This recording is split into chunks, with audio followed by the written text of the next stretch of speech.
ভাই কোথা থেকে আসছো তোমরা? কোচবিহার থেকে এইভাবেই? কতদিন সময় লাগলো? 20 দিন। আচ্ছা, এই ভাই 20 দিন ধরে কোচবিহার থেকে এভাবেই এসছে ডন্ডিকেতে। তো আজ ফাইনালি পৌঁছে গেছে জল্পেশ বাবার মন্দিরে। তো সামনে জল্পেশ বাবা দেখতে পাচ্ছেন। আর একটু আর এই ভাইয়ের মনস্কামনা পূরণ হোক, এই মনস্কামনাটা নিয়ে সে এগোচ্ছে। তো আপনারাও কমেন্টে হর হর মহাদেব অবশ্যই লিখে দেবেন।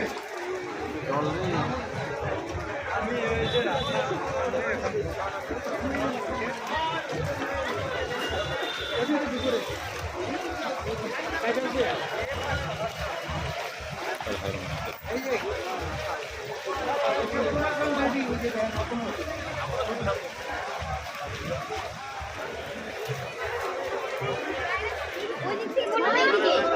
দাঁড়ান দাঁড়ান, ওই সাইডে দেন।